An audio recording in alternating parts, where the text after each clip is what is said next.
YouTube? Welcome back to another video. Today we are back in Naruto to Boruto Shinobi Striker. We're doing the ultimate guide for attack characters. Attack characters, here we are, the attack class right here. Slot 1. Attack first. So we have the attack class right here. You see that little logo right there? That's the attack class. And then we have your weapon. So every class has their own different type of weapon. You also have your ninja tools, and every class also has their own type of ninja tool. This one base is kunai, and they also have their different jutsus. So every class has something different about them for the jutsus, the weapons, and the ninja tools that you can use. The costumes that you can use do not change. Now let's get into some gameplay where I'll talk about the guide to the attack master. Okay, the first thing to know about attack types, and make sure to watch this gameplay. So this is some high quality attack gameplay right now. But okay, so the good thing about attacks, they're fast. So their attack types are slightly faster than any of the other classes.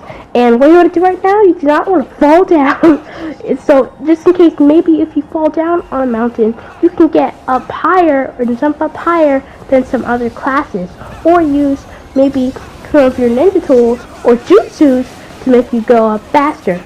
And so that's basically how you would get select. So they move faster. Second, they are this kind of compares from the player, but attacks should be very, very aggressive, because as these attack characters are doing to me right now, you want to keep on pounding at your opponent. Just even if you're not doing that much damage to them, just keep applying that pressure, and then maybe one of your teammates, like a ranged type, can charge up his jutsu or her jutsu and fire at the enemy, so they get destroyed. So, but you can either be, so you want to do those things, attack them, don't let them get away, just do all that stuff, but if you're facing another attack character, I would want to say bait the enemy. So I would run away, jump,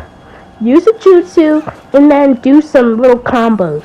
Like, that's what I would do, because attacks, if you're trying to go against an attack type, but you still are attack type, that's like one of the hardest things. Because you would go, then dodge, then go, and then it'll keep on fighting. So that, I think, is definitely one of the hardest things to do. Okay, now let's talk about jutsu.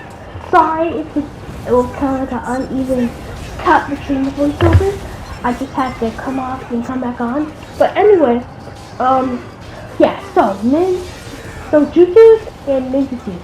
So the jutsus that you want to run, those can't be ranged type jutsus. Now, what? I'm using an attack type. Why do I have ranged type jutsus? Well, the reason, so you're going to have ranged type jutsus is that for some reason, because the developers of the game like to add range type jutsus onto non-range characters or classes or types or whatever you want to call it. So I would say, like right now I'm running Halo Dance. That is very close range. That is a very close range strong jutsu, and I use it a lot. It's one of my favorite jutsus. So I would recommend some jutsus I would recommend being jutsus that push you forward to attack the enemy, so make you harder hit and make you some decent damage to the enemy, being Rasengan, Lightning Blade, Halo Dance. What are some other good ones? Let's see. Oh, any of the taijutsu moves that you get from Rock Lee or my guy. Beast Ball Rasengan and Rasen Rampage. One of my best and one of my favorite different attack type things. But I think some exceptions for the long range, no long range rule would be Vanishing Rasengan Oh shoot, I don't have my thing put down. Oh shoot, I'm sorry. Shoot, I didn't have my microphone pulled down. A good thing you guys can still hear me. Okay. Okay, anyway, now we're talking about, oh yeah, so I was talking about vanishing, I think, yes, so vanishing Rasengan and flying Rajin level 2. I was like, okay, let's talk about a jutsu called flying Rajin level 2 and the jutsus like it. Flying Rajin level 2 is close range and long range. But then it's not close range and it's not long range. What? So what people ask me all the time, what does it really fit into? Well, I would say flying Rajin jutsu can be used not as aggressively, not in a ranged manner, but tactically. So like using flying Rajin, you can flying Rajin level 2. You can throw it, hit the person with the Rasengan, and then counter with another Rasengan, or just run away. The other part, and let's talk about flying Rajin level 1, that also doesn't fit into this category, because flying Rajin level 1 is, you put a kunai on the ground, and you have a certain amount of time where you can teleport back to that kunai. It's very different from any of the other jutsus we've had, but it's very, very fun. So I also would use that in a tactical manner because, okay, let's rush in. Let's say you rush in with the Rasengan, or, okay, no. Let's say you rush in with the Halo Dance. And the Halo Dance Twin Blades. You hit that person, kill him.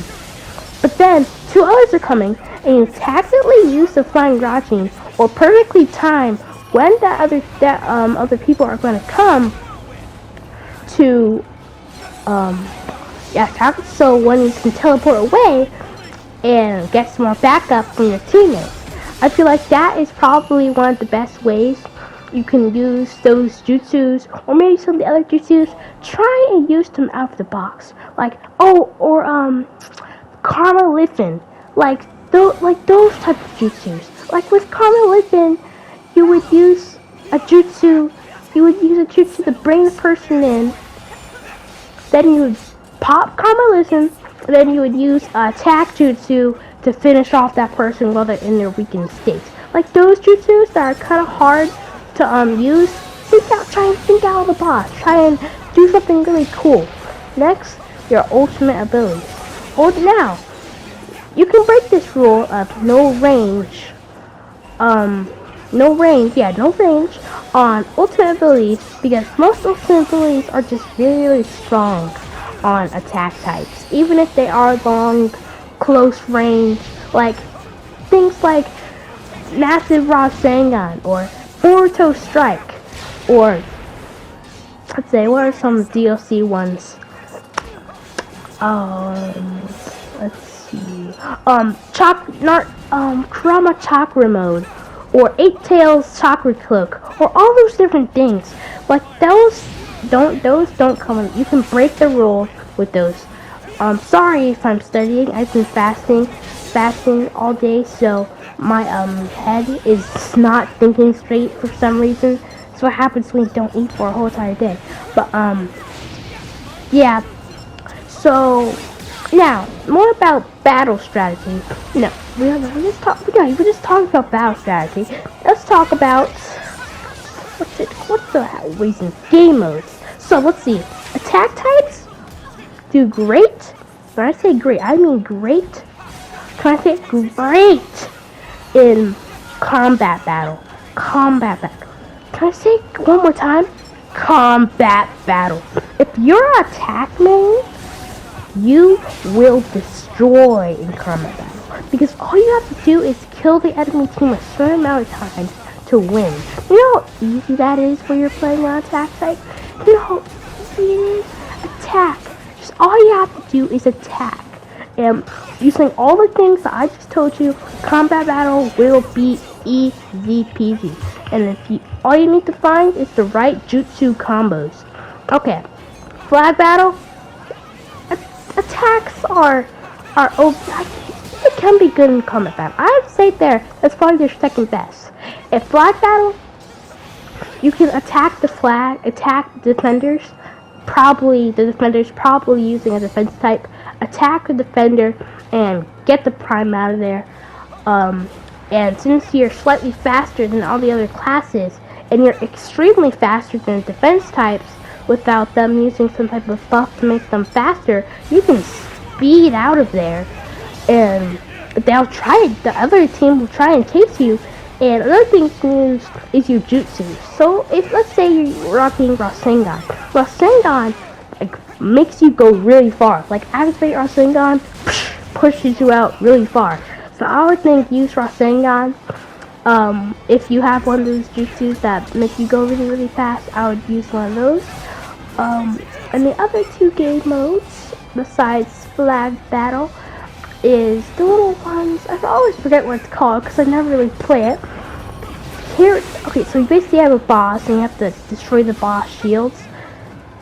Attack types don't do very good, not very useful for defending. I mean, they can be okay for attack, little stacks that you have to put up, but that's really all really good at in that type of game mode. Not really that good. I believe that is it for this video.